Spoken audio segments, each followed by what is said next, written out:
मुझे अपनी जनता के ऊपर, अपने क्षेत्र के लोगों पर पूरा विश्वास है। तो इसमें कोई दो राय नहीं है साहब, बड़ा असर पड़ेगा और ये 2022 के भी संकेत होंगे। कहूँगा कि 2022 के लिए हमारी पार्टी ने कमर कस ली है, लेकिन उससे पहले सेमीफाइनल का जो चुनाव है वो जिला पंचायत का चुनाव है।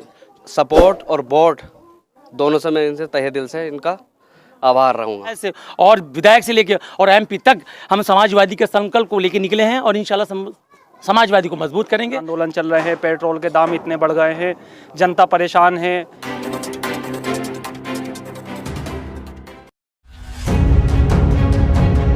उत्तर प्रदेश का नाम सुनते ही लोगों के दिमागों में हलचल शुरू हो जाती है राजनीति की। अब राजनीति की बात लगातार बहुत टाइम से चलती आ रही है और त्रिस्तरीय यानी कि त्रिकोणीय भी कह सकते हैं और 3 स्तर की चुनाव भी कह सकते हैं। अब चुनाव 3 स्तर के पंचायत चुनाव जो हो रहे हैं वो उत्तर प्रदेश में बहुत भारी मात्रा में और गांव-गांव से चेहरे निकल कर आते हैं जो राजनीति करते हैं और यही राजनीति आगे चलकर बड़े पैमाने पर मानी जाती है। लेकिन सबसे बड़ा दांवपेच गांव से ही खेला जाता है। अब गांवों के अंदर जब ये त्रिस्तरीय चुनावी रणनीति तैयार होती है, उसी को लेकर हम बात करेंगे प्रत्याशियों से और कैंडिडेट से। मेन कैंडिडेट डॉक्टर रिजवान जी हैं, इनसे ही सबसे पहले बात करेंगे। डॉक्टर रिजवान जी, जिस तरीके से चुनावी रणनीति इस टाइम चल रही है, क्या लगता है कि समाजवादी पार्टी से आप एक मजबूत चेहरा हो सकते हैं, क्योंकि पिछले अरसे से आप राजनीति करते आ रहे हैं? क्या लगता है कि इस बार आपका साथ बाखूबी ये जनता देगी? देखिए, मुझे अपनी जनता के ऊपर पूरा भरोसा है। जिस तरीके से मैं जनता के साथ लगा रहता हूँ, जनता का कोई भी काम हो, चाहे वो दिन का काम हो चाहे वो रात का काम हो, मैं बाखूबी उसको अंजाम देता हूँ। और रही विकास की बात, अभी मैं कुछ हूँ तो है नहीं, लेकिन कभी सांसद महोदय जी से, डॉक्टर एस टी हसन साहब से सिफारिश करके जिस तरीके से मैंने पूरे एरिए की मस्जिदों के बाहर, मंदिरों के बाहर, धर्मशालाओं में और अंबेडकर पार्कों में लाइट लगाने का काम किया। एक सड़क बीबीपुर में ईदगाह वाली मस्जिद से बहुत ज़्यादा ख़राब थी, वो मैंने बनाने का काम किया। एक सड़क सराय खजूर के अंदर जाफर प्रधान जी के दरवाजे से मस्जिद तक वो काफ़ी ख़राब थी, काफ़ी पानी भरा रहता था, नमाजियों को नमाज़ पढ़ने के लिए बड़ी दिक्कत पड़ती थी। वो सड़क मैंने माननीय डॉक्टर एस टी हसन साहब से सिफारिश करके वो बनवाई। एक सड़क फिर उसके बाद नदी की तरफ बीबीपुर में बहुत ख़राब थी और वो सड़क मैंने एस टी हसन साहब से तो सिफारिश नहीं कर सके क्योंकि उनकी निधि बंद पड़ी है, लेकिन मैंने माननीय प्रमुख जी छल्लेट राजपाल जी से मैंने सिफारिश की और उसको उन्होंने बनवाने का काम किया। इस समय भी उस पर काम चल रहा है, नाला बन गया है और आगे वो काम जारी है। इंशाल्लाह मुझे उम्मीद है कि जो सड़क बन रही है उस सड़क से गारा ख़त्म होगा और जब गारा ख़त्म होगा तो जनता खुद जानती है कि जो आदमी अभी कुछ न होते हुए भी पूरे क्षेत्र का काम और विकास का काम भी बाखूबी निभा रहा है, तो ऐसे आदमी को चुनना चाहिए। मुझे अपनी जनता के ऊपर, अपने क्षेत्र के लोगों पर पूरा विश्वास है कि ये मेरे क्षेत्र की जनता मुझे अब की बार हर हालत में चुनेगी और बाकी जनता खड़ी है, जनता से आप जानकारी कर भी सकते हैं। जनता से तो हमारी बातचीत होगी क्योंकि ग्राउंड रिपोर्ट पे भी हमें जाना है, लेकिन कुछ कार्यकर्ता भी यहाँ पर हैं, इनसे भी जानेंगे कि जो चुनावी रणनीति है इस वक्त, जो हालात है त्रिस्तरीय चुनावी है, क्योंकि इन चुनावों को ग्राम पंचायत चुनाव हो गए, फिर बीडीसी के चुनाव हैं और अब जिला पंचायत के भी चुनाव हैं। ये 3 स्तरीय की जो चुनावी रैलियाँ हैं, तो इससे थोड़ा सा फ़र्क पड़ेगा बाकी जिला पंचायत के चुनावों पर, क्योंकि ये लोकल कैंडिडेट का चुनाव होता है, बहुत महत्व रखता है। जी मान्यवर, ये तो आपने बड़ा अच्छा सवाल किया है। जब से चुनाव में सामने आए हैं उत्तर प्रदेश के अंदर, ये सीधा सा सवाल सामने आया है, क्योंकि इस सरकार में जो अभी मौजूदा सरकार है, योगी जी की सरकार, हम खुले शब्दों में कहना चाहते हैं, योगी जी की सरकार फ्लॉप हो चुकी है। ये जुमले वाली सरकार है और जहाँ तक ये जिला पंचायत का सवाल है, इससे जिला चेयरमैन चुने जाते हैं और जिला चेयरमैन बड़े महत्व के होते हैं जिले के लिए। तो इसमें जहाँ तक वार्ड नंबर 13 की सवाल आप कर रहे हैं, मैं 13 में खड़ा हूँ, तो हमारा समाजवादी का प्रत्याशी हैं यहाँ डॉक्टर रिजवान साहब, और समाजवादी एक संघर्षशील समाजवाद जिसका नाम है, वो जनताओं की विचारधाराओं से सहमत होने के बाद समाजवाद रखा गया है। तो इसमें कोई दो राय नहीं है साहब, बड़ा असर पड़ेगा और ये 2022 के भी संकेत होंगे। और जहाँ तक डॉक्टर रिजवान का मामला हमने देखा है, ये पहले से ही जनता के साथ जुड़े हुए, क्षेत्र इन्हें सम्मान देगा इस बार, हमें भी आशा है क्षेत्रवासियों से। और हम भी क्षेत्र में घूमते हैं, विधानसभा स्तर पे हम कार्यकर्ता है। नफीस शाका कहते हैं, मैं विधानसभा कांट से गढ़ी एक गाँव है, वहाँ से बिलोंग करता हूँ। तो मान्यवर बिल्कुल फर्क पड़ेगा। इस बार जो चुनाव हो रहे हैं उसे देखते हुए क्या कमर कस ली है आप लोगों ने? क्योंकि समाजवादी का चेहरा अखिलेश यादव है और अखिलेश यादव एक युवा नेता है और युवा नेता की बहुत अच्छी पकड़ थी, लेकिन भाजपा ने धूल चटा दी थी इस बार आपको यूपी के अंदर ही, आपकी सरकार होते हुए। देखिएगा, समाजवादी पार्टी ने 2017 के हारने के बाद से ये सोच लिया था कि जो हमें कमी थी वो हमें कमी पूरी करनी है। देखिएगा, जब से भाजपा सरकार आई है 2017 से, ना तो युवाओं को रोज़गार मिला है, ना महिलाओं को सम्मान मिला है, ना किसानों को सम्मान मिला है। जगह जगह महिलाओं के रेप होते रहे हैं, युवाओं को जगह जगह उत्पीड़न का सामना करना पड़ा है। तो इसीलिए मैं कहना चाहूँगा कि 2022 के लिए हमारी पार्टी ने कमर कस ली है, लेकिन उससे पहले सेमीफाइनल का जो चुनाव है वो जिला पंचायत का चुनाव है, जिसमें कि हम अच्छा शब्द का इस्तेमाल किया, सेमीफाइनल।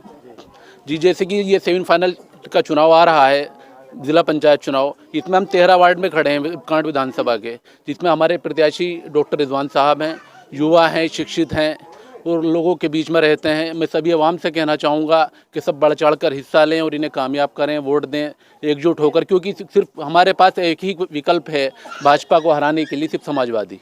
तो इसलिए मैं कहना चाहूँगा सब एकजुट होकर डॉक्टर रिजवान साहब को कामयाब करें और समाजवाद को मजबूत करें। डॉक्टर रिजवान साहब, मेरे एक शब्द आया था सुनने में अभी थोड़ी देर पहले जब मैं यहाँ पर आया था कि आपको बाहरी पार्टियों का यानी दूसरी पार्टियाँ भी आपको समर्थन दे रही हैं, तो उनका चेहरा या उनसे बातचीत हो पाएगी? ऐसे कोई शख्स आपके बीच मौजूद है? हाँ, खुद नदीम चौधरी साहब, जिन्होंने मुझे परसों एक भाई के नाते मुझे समर्थन दिया, वो आज़ाद समाज पार्टी से वार्ड नंबर 13 से जिला पंचायत का चुनाव लड़ रहे थे, वो मेरे भाई भी थे। उन्होंने मेरे भाई के नाते मुझको मोहब्बत के साथ समर्थन दिया। वो यहाँ पर मौजूद है, नदीम भाई यहाँ पर है। नदीम भाई, अच्छा आप ही हैं नदीम भाई, तो पीछे क्यों थे आप? नहीं, मैं साथ ही में हूँ। अच्छा नदीम भाई, जो अब आप चुनाव लड़ रहे हैं, अब साथ में ही हैं, तो क्या लगता है कि आपने चुनावी रणनीति को समझा या फिर आप वैसी मैदान छोड़कर आ गए? देखिए, मैं आज़ाद समाज पार्टी से वार्ड नंबर 13 जिला पंचायत प्रत्याशी का उम्मीदवार रहा हूँ आने वाले टाइम के लिए। लेकिन मैंने जब देखा, गांव का सर्वे किया, 27 गांवों में जब मैं घूमा और जब मैंने देखा कि डॉक्टर साहब ने जो पिछले 5 साल में जो इलेक्शन हुआ उसमें भी इन्होंने मेहनत और विकास किया, और दूसरी बात जब मैंने देखा कि हाँ डॉक्टर साहब का जो है जनता के बीच में प्यार, इतना प्यार मिल रहा है डॉक्टर साहब को, तो मैंने सोचा क्या मैं ना लड़के अलग जिला पंचायत ना लड़के, जो मैं अपनी रणनीति अपनाई जिला पंचायत ना लड़के, मैं डॉक्टर साहब को, डॉक्टर रिजवान साहब को सपोर्ट करा। मैंने उनको समर्थन दिया ताकि ये इस सीट के दावेदार हो सकें, इस सीट के हकदार हो सकें और जीत कर लाए। मेरा तो सपोर्ट और वोट दोनों से मैं इनसे तहे दिल से इनका आभार रहूँगा। सपोर्ट और वोट का जो राजनीतिकरण है वो सर्वे कर आए हैं, इस वजह से ये बात बोल रहे हैं कि डॉक्टर रिजवान का कितना परचम है। बाकी और भी समर्थन है यहाँ पर, समर्थक हैं, मैं उनसे जानना चाहूँगा क्या लगता है कि चुनावी रणनीति को तो आपने भी समझा होगा, गाँवों में सर्वे भी क्या होगा, क्या लगता है उसको? ये मैंने बहुत अच्छी तरीके से समझा है और मैं सबसे पहले ये कहना चाहूँगा कि ये जो हम वीडियो लाइव कर रहे हैं, ये ऐसा नहीं कि शॉर्टली यहीं पर रह जाएगी, इसको सब लोग देखेंगे। हम कांट विधानसभा 25 कांट विधानसभा से बोल रहे हैं और ये हम वार्ड नंबर 13 में खड़े हुए हैं। ये यहाँ पे जो है हमारे यहाँ 9 वार्ड हैं, विधानसभा के अंदर 9 वार्ड आते हैं, हमारे ब्लॉक के अंदर 5 वार्ड आते हैं। सबसे बड़ी बात तो मैं ये कहूँगा, सारे जितने भी हमारे अपने समाजवादी के चाहने वाले और जो समाजवादी से बहुत बेहतरी दिलचस्पी रखते हैं कि जो भी समाजवादी का हमारा जिला पंचायत जिस भी वार्ड के अंदर आ रहा है उसकी होड़ा होड़ ना करके, उसके सामने कंपटीशन ना करके एक आदमी को ही चुन लिया जाए, क्योंकि इससे बहुत बड़ा बेहतर इससे मतलब मैसेज उसमें पहुंचेगा। जैसे हमारे भाई साहब ने भी कहा कि मैंने उनको पहले ही देख लिया, उनका वजन तोल करके उनके साथ में उन्होंने समर्थन दे दिया, तो ये बहुत अच्छी बात है। क्यों, हम जब भी कहीं फेल होते हैं तो हमारे अपने ही हमारे लिए टांग खींचने के लिए कहते हैं ना, छोटी सी भाषा में कि टांग खींच ली जरा। पिछली बार हम वो नहीं थे, और बहुत पार्टियों ने हमारे साथ में हमारे अपने ही लोग घर घर से खड़े कर दिए थे। हमारे अनीस रहमान विधायक 74,000 वोट लाए, पिछली बार में 35,000 वोटों पर विधायक बन गए। हमारे घर से यहाँ से 5 प्रत्याशी मुस्लिम खड़े हुए थे, वरना हमारी बहुत अच्छी जीत थी। और इंशाल्लाह आपके अनीस रहमान कांड विधानसभा से कम 1 लाख वोटों से जीतेंगे। समाजवादी पार्टी की सरकार आ रही है और इंशाल्लाह एक जन सैलाब है। हम सब लोग से कहेंगे, जो लोग भी इससे भटके हुए हैं, जो लोग भी इससे थोड़े डगर पे, वो समाजवादी में बैक करें, आए इंशाल्लाह और इसकी सदस्यता लें, हमसे मिलें और इंशाल्लाह हम ज़मीनी लेवल पे काम करेंगे। हम निकले ही इसलिए हैं कि हम लेके प्रधान से, जिला पंचायत से और विधायक से लेके और एमपी तक हम समाजवादी के संकल्प को लेके निकले हैं और इंशाल्लाह समाजवादी को मजबूत करेंगे। ये नहीं, रिजवान भाई तो हमारे अपने हैं, जहाँ भी जो भी आदमी हमें बुलाएगा समाजवादी के लिए, हम उसके लिए हर वक्त तैयार हैं। मैं छोटी सी बात कहना चाहूँगा, मैं नफीस सैफी सलेमपुर गढ़ी से हूँ, ठीक है, बस इसीलिए बहुत कुछ है। एक बात इन्होंने कही कि अनीसुर रहमान जो पूर्व विधायक थे, उनके बारे में भी इन्होंने कहा कि अनीसुर रहमान जी भी इस बार जो वोट बैंक से थोड़ा सा पीछे रहे थे, लेकिन समाजवादी कहीं ना कहीं राजनीति करते हुए थोड़ी सी फिसलती नज़र आ रही है। तो क्या लगता है इस बार समाजवादी सरकार, जो बड़े सेमीफाइनल जैसा शब्द का इस्तेमाल किया गया, और इस बार लगता है समाजवादी की कुछ पकड़ या मजबूत बनेगी उत्तर प्रदेश के अंदर? जी बिल्कुल मजबूत पकड़ बन रही है। समाजवादी बिल्कुल ज़मीनी लेवल पे तैयारी कर रही है अपनी। और अब अभी जैसे आप देख रहे हैं कि बीजेपी की सरकार को लेके कितनी परेशानियां, किसान आंदोलन चल रहे हैं, पेट्रोल के दाम इतने बढ़ गए हैं, जनता परेशान है। इन्होंने धोखेबाजी से लोगों को, जनता को नए नए सपने दिखा के जो है वोट हासिल किए, लेकिन इस बार जनता समझ गई है और समाजवादी को सपोर्ट कर रही है। इंशाल्लाह 2022 में समाजवादी सरकार आ रही है और समाजवादी पार्टी से हमारे प्रत्याशी डॉक्टर रिजवान साहब वार्ड नंबर 13 से समाजवादी पूरी तरीके से इनको चुनाव लड़ा रही है और इनके लिए मेहनत कर रही है और गाँव-गाँव जाके इंशाल्लाह इनके लिए मेहनत करेगी और ये जीत रहे हैं। जिस तरह से समाजवादी पार्टी की और डॉक्टर रिजवान की तारीफ अभी आप कैमरे पे देख रहे हैं, अब ये बात का निर्णय है कि जनता किसे पसंद करती है, क्योंकि चुनावी रणनीति में बहुत लोग भागीदार होते हैं।